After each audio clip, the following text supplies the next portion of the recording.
ശ്രീ ശ്രീകുമാർ, CPM-ൽ ഒരു വലിയ മാറ്റത്തിന് സാധ്യതയുണ്ട്. ഈ പ്രതികരണങ്ങൾ അതിന്റെ ഒരു തുടക്കമായിട്ട് അങ്ങ് കാണുന്നുണ്ടോ? ഇപ്പോൾ പ്രതിപക്ഷത്തെ സംബന്ധിച്ച് ഒരു പ്രതിപക്ഷം എന്ന രൂപത്തിൽ പ്രവർത്തിക്കാവുന്ന രീതിയിലേക്ക് വന്നിട്ടില്ല എന്നൊരു വിലയിരുത്തൽ നിങ്ങൾക്കുണ്ട്. ഇപ്പോൾ പ്രതിപക്ഷം ഉന്നയിക്കുന്ന വിഷയങ്ങൾ ആയാൽ തന്നെ കഴിഞ്ഞ സർക്കാരിന്റെ കാലത്ത് തുടങ്ങി വെച്ചതിന്റെ തുടർച്ച പലപ്പോഴും ഈ സർക്കാർ നടത്തുകയാണ്. PMC അടക്കമുള്ള വിഷയങ്ങൾ ഇനി മദ്യനികുതിയുമായി ബന്ധപ്പെട്ട് പറയുകയാണെങ്കിൽ അതിലും തുടങ്ങി വെച്ചത് കഴിഞ്ഞ സർക്കാരാണ് എന്നുള്ള ഒരു വാദം പറയുന്നു. അപ്പോൾ ശക്തമായി ഉന്നയിക്കാൻ വിഷയങ്ങളില്ലാത്തതിന്റെ ഒരു ബുദ്ധിമുട്ട് അനുഭവിക്കുകയാണോ? വിഷയം അവതരിപ്പിക്കുന്നതിൽ ഒരു അവധാനതയില്ലാത്തതിന്റെ ബുദ്ധിമുട്ട് അനുഭവിക്കുകയാണോ? എന്താണ് ഇപ്പോൾ അങ്ങേക്ക് തോന്നുന്നത്?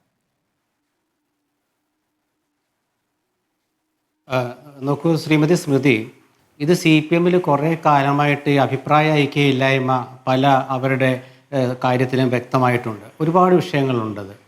അത് ശേഷം ഭരണം പോയ ശേഷം ഇപ്പോൾ നമുക്ക് മനസ്സിലാകുന്ന വിഷയം ഭരണമാണ് ഈ പാർട്ടിയുടെ അച്ചടക്കത്തിൻ്റെ ഒരു വാളെന്ന് വളരെ വ്യക്തമാവുകയാണ്. ഇപ്പോൾ പിണറായി വിജയനായിരുന്നു തിരിച്ചു വന്നതെങ്കിൽ പാർട്ടിയിൽ ഒരു പ്രശ്നം ഉണ്ടാകുമായിരുന്നില്ല.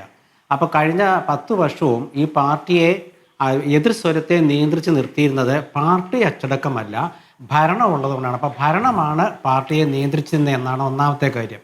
രണ്ടാമത്തെ കാര്യം എന്താണെന്ന് വെച്ചാൽ ഇന്നലെ ഈ പ്രതികരണങ്ങളുമായി രംഗത്ത് വന്ന കേന്ദ്ര കമ്മിറ്റി അംഗങ്ങൾ 3 പേരും അവർ 3 പേരും മനഃപൂർവ്വം തന്നെ വന്നതാണ് എന്നതിൻ്റെ വ്യക്തമായ തെളിവാണ് ഇന്നലെ ഇന്നുമൊക്കെ വളരെ സ്വതന്ത്രമായിട്ട് വളരെ ചിരിച്ചുകൊണ്ട് അവർ കാര്യം പറയുകയാണ്.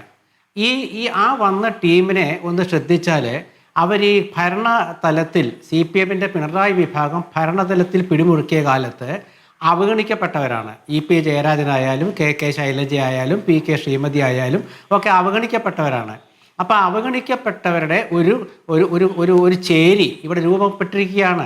കാരണം EP ജയരാജൻ്റെ വിഷയം അറിയാമല്ലോ. അദ്ദേഹത്തിൻ്റെ വ്യവസായ വകുപ്പിൽ നിന്ന് അദ്ദേഹം പുറത്തുപോയ ശേഷം അദ്ദേഹത്തിനെതിരായ നീക്കങ്ങൾ, PK ശ്രീമതിക്കെതിരായ പാർട്ടിയുടെ നടപടികൾ, അതായത് പ്രായത്തിൻ്റെ കാര്യമൊക്കെ പറഞ്ഞുകൊണ്ട് ശൈലജ ടീച്ചറെ മട്ടന്നൂരിൽ നിന്ന് മാറ്റിയത്, അവരുടെ അവാർഡ് കോവിഡ് കാലത്തുള്ള അവാർഡ് സ്വീകരിക്കാനുള്ള ഇത് തടസ്സപ്പെടുത്തിയത്, അങ്ങനെ ഭരണം കൊണ്ട് ഇവരെയൊക്കെ CPM നേരിട്ടിരുന്നു. ആ ഒരു ചേരിയാണ് ഇപ്പോൾ ഒരുമിച്ച് വന്നിരിക്കുന്നത്. അത് കണ്ണൂരിൽ നിന്നാണ് എല്ലാവരും എന്നുള്ളതിൻ്റെ കാരണം കാലാകാലങ്ങളായിട്ട് CPM-ലെ നേതാക്കൾ എല്ലാവരും കണ്ണൂരിൽ നിന്നാണ് വളർന്നു വരുന്നത്. മറ്റുള്ളവരെ വളർത്താറില്ല. ഇപ്പോൾ സാധാരണ രീതിയിൽ പറയാറുണ്ട്, ഇപ്പോൾ എനിക്ക് തോന്നുന്നു ഇതൊരു കമ്മ്യൂണിസ്റ്റ് പാർട്ടി ഓഫ് മലബാർ എന്ന് വേണേൽ പറയാവുന്ന രീതിയിലെത്തിയ CPM-നെ.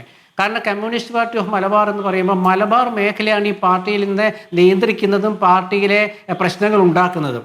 തെക്ക് വളരെ ശാന്തമാണ് തെക്കൻ മേഖല. മധ്യമേഖലയിൽ ഈ പാർട്ടി വളരെ കാര്യമായിട്ടില്ല, തൃശ്ശൂർ ഒഴിച്ച്.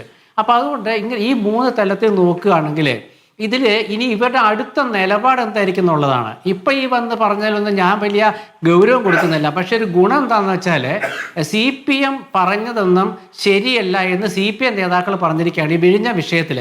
അതിലേറ്റവും വളരെ പ്രധാനപ്പെട്ട കാര്യം പാർട്ടി സെക്രട്ടറി ഇന്നത്തെ പാർട്ടി മുഖപത്രത്തിൽ എഴുതിയ ലേഖനത്തിൽ തുറമുഖ കൊള്ള എന്ന് പറഞ്ഞിട്ടുണ്ട്. അപ്പോൾ തുറമുഖ കൊള്ള, വിഴിഞ്ഞ തുറമുഖത്തെ പറ്റിയാണ്. അപ്പോൾ തുറമുഖ കൊള്ള എന്ന് പാർട്ടി സെക്രട്ടറി എഴുതുമ്പോൾ EP ജയരാജൻ പറഞ്ഞത് അഴിമതി എന്ന് ഞാൻ പറയില്ല, അഴിമതി ഉന്നയിച്ചവർ പറയട്ടെ. KK ശൈലജ പറഞ്ഞത് വിവാദമാക്കേണ്ട കാര്യമില്ല. PK ശ്രീമതി ടീച്ചറും ആ ലെവലിൽ തന്നെയാണ് പറഞ്ഞത്. ഇവരൊക്കെ പറഞ്ഞൊരു കാര്യം എന്താണെന്ന് വെച്ചാൽ ഈ വിഴിഞ്ഞം വിഷയത്തിൽ ഗവൺമെൻറ്റിലെ മുഖ്യമന്ത്രി, KK ശൈലജ പ്രത്യേകം പറഞ്ഞിട്ടുണ്ട്, മുഖ്യമന്ത്രിയുടെ പറഞ്ഞ കാര്യങ്ങൾ, മുഖ്യമന്ത്രിയുടെ നിലപാടുകൾ, അതിനോട് KK ശൈലജ വളരെ നയപരമായിട്ടൊരു സമീപനം എടുത്തിരിക്കുകയാണ്. അല്ലെങ്കിൽ മുഖ്യമന്ത്രി പറഞ്ഞതല്ല വിശ്വാസം, പാർട്ടി സെക്രട്ടറി എഴുതിയതിലാണ് വിശ്വാസം എന്നവർ പറഞ്ഞിട്ടില്ല. വളരെ ഗൗരവമുള്ള ഒരു കാര്യമാണത്. പക്ഷെ ഈ ഗൗരവമൊക്കെ എന്ന് പറയുന്നത് ഇപ്പം കിട്ടിയ അവസരത്തിൽ മുഖ്യമന്ത്രി പറഞ്ഞതിനോട് വിശ്വാസമുണ്ടെന്ന രൂപത്തിൽ പറഞ്ഞു. ഇപ്പോൾ KK രാഗേഷ് പറഞ്ഞ കാര്യത്തിലാണ് ശൈലജ പ്രതികരിച്ചത് അല്ലേ? അതെ അല്ല, KK രാഗേഷ് പറഞ്ഞ കാര്യമാണെങ്കിൽ ഇത് കേൾക്കുന്നവർക്ക് അറിയാമല്ലോ. ഇപ്പം വിഴിഞ്ഞം എന്ന് പറയുന്ന വിവാദമാക്കേണ്ട അതിലൊരു പ്രധാനപ്പെട്ട കാര്യം ഞാൻ പറയാം. ഈ ദിവ്യ S അയ്യരെ കോൺഗ്രസ് നേതാവ് KS ശബരിനാഥൻ്റെ ഭാര്യയും മുൻ കോൺഗ്രസ് നേതാവ് മുൻ മന്ത്രിയായിരുന്ന പരേതനായ G കാർത്തികേയൻ്റെ മരുമകളുമാണല്ലോ. അപ്പോൾ ദിവ്യ S അയ്യരെ ചാരിക്കൊണ്ട് ദിവ്യ S അയ്യർക്ക് വേണ്ടി CPM-ലെ ഒരു വിഭാഗം രംഗത്ത് വരുന്നു. അത് ശബരിനാഥനെതിരായിട്ടൊരു ചെറിയൊരു ഓളമൊക്കെ ഉണ്ടാക്കാമെന്നൊക്കെ ഒരു പക്ഷേ KK രാഗേഷ് ധരിച്ചു കാണും. പക്ഷെ വന്നതെന്താ? തിരിച്ചടിയാണ്. എന്താണ്? ദിവ്യ S അയ്യരെ മാറ്റിയത് വിവാദമാക്കേണ്ട എന്ന് പറഞ്ഞതിൻ്റെ അർത്ഥം എന്താണ്? അത് മുഖ്യമന്ത്രിക്കുള്ള പരോക്ഷമായ സപ്പോർട്ടല്ലേ? കാരണം മുഖ്യമന്ത്രി എന്താ പറഞ്ഞത്? കണ്ണൂർ വിഴിഞ്ഞം വിഷയത്തിൽ പാർട്ടിയുടെ കണ്ണൂർ സെക്രട്ടറിക്ക് എന്താ ഇത്ര വലിയ താല്പര്യം എന്നാണ് ചോദിച്ചത്. അതിൻ്റെ പിറ്റേന്നാണ് കെ രാഗേഷിൻ്റെ ഫേസ്ബുക്ക് പോസ്റ്റ് വന്നത്.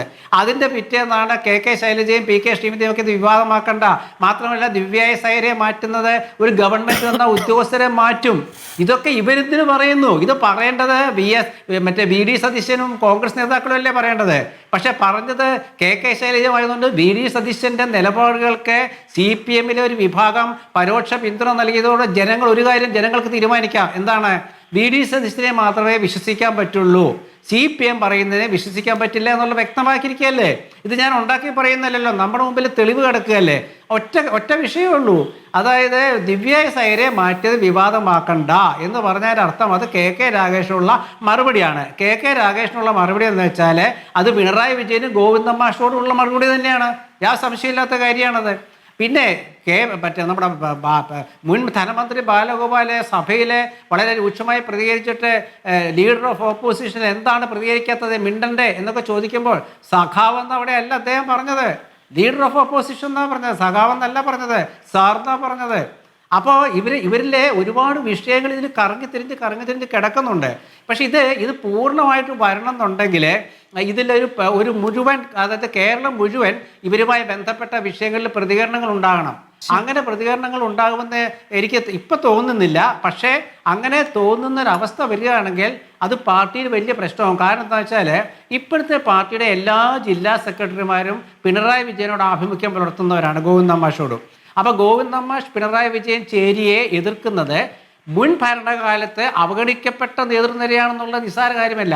അന്ന് ജില്ലാ തലങ്ങളിൽ അവഗണിക്കപ്പെട്ട നേതൃനിര കൂടി ഇവർക്കൊപ്പം ചേരുകയാണെങ്കിൽ CPM-ലെ നമ്മൾ വിചാരിക്കാത്ത പോലത്തെ കാര്യങ്ങൾ വരും. അതിൽ വേറൊരു വിഷയം എന്താണെന്ന് വെച്ചാൽ ഇപ്പോൾ കോൺഗ്രസ്സിലെ ഒരുപാട് നിയമന കാര്യങ്ങളും അതുപോലെ ഓരോ ദിവസവും വിവാദം എന്നൊക്കെ പറഞ്ഞ് ഇവർ തന്നെയാണ് പ്രശ്നങ്ങൾ ഉണ്ടാക്കിയത്. അപ്പോൾ മാത്രമല്ല പത്രങ്ങളും ഒരു പ്രതിപക്ഷ മനോഭാവത്തോടെയാണ് പത്രങ്ങളും ചാനലുകളും ഏത് കാലത്തും പെരുമാറുക. അപ്പോൾ ആ പ്രതിപക്ഷ ധർമ്മത്തോടെ പത്രങ്ങളും മാധ്യമങ്ങളും ഒക്കെ UDF-നെയും മുഖ്യമന്ത്രിയുടെ നടപടികളെയും കടന്നാക്രമിക്കുമ്പോൾ വി ഡി സതീശൻ്റെ നിലപാടാണ് ശരിയെന്ന ഒരു കൂട്ടർ CPM-ൽ തന്നെ പറയുന്നത്. പിന്നെ എന്തിനാണ് നിങ്ങൾ ബഹളം വെക്കുന്നത് എന്ന് മറിച്ച് ചോദിക്കാൻ UDF-ന് അവസരം കൈവന്നിരിക്കുകയാണ്. അത് ശ്രീമതി ടീച്ചറാണോ ശൈലജ ടീച്ചറാണോ എനിക്കറിയുന്നത് പറഞ്ഞു കേട്ടു. ഇത് UDF-ന് ഗുണകരമായി തീരുമെന്ന് പാർട്ടിയിലെ അനൗദ്യോഗികമായിട്ട് ആരോ പറഞ്ഞത്, അത് അവർ പരസ്യമായി പറഞ്ഞതല്ല. അതായത് ഇപ്പോൾ CPM-ൽ നടക്കുന്ന ഈ വിവാദം UDF-ന് ഗുണകരമാകുമെന്ന് പറഞ്ഞിരിക്കുകയാണ്. അത് വളരെ വ്യക്തമല്ലേ ശ്രീമതി സ്മൃതി? കാരണം എന്തിനാണ് ഇവർ 3 പേരും ചാനലുകളെ കണ്ടത്? ഇവർക്ക് ഒഴിഞ്ഞുമാറി പോകാമായിരുന്നല്ലോ. അപ്പോൾ ഒഴിഞ്ഞുമാറി പോകാതെ അവർ മാത്രമല്ല, അവർ ദിവ്യ സൈയുടെ പേര് പ്രത്യേകം പറഞ്ഞു. അതിന് പ്രത്യേക കാരണമുണ്ടല്ലോ. കാരണം നേരത്തെ ശ്രീ ജോസഫ് C. മാത്യു പറഞ്ഞ പോലെ കർണൻ ഒക്കെ പറഞ്ഞൊരു പുകഴ്ത്തലും അതൊക്കെ വ്യക്തിപരമായ കാര്യങ്ങളാണെങ്കിൽ പോലും അന്ന് അതും ഒരു വിവാദം ഉണ്ടാക്കിയിരുന്നു.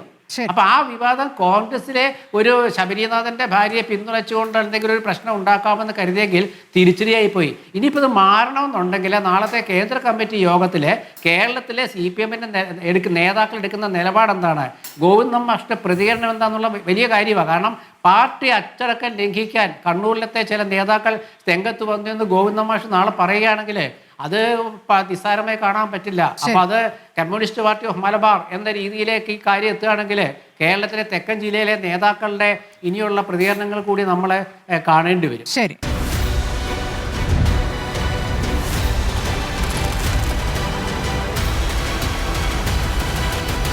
ഡിബേറ്റ് വിത്ത് സ്മൃതി പരുത്തിക്കാട്.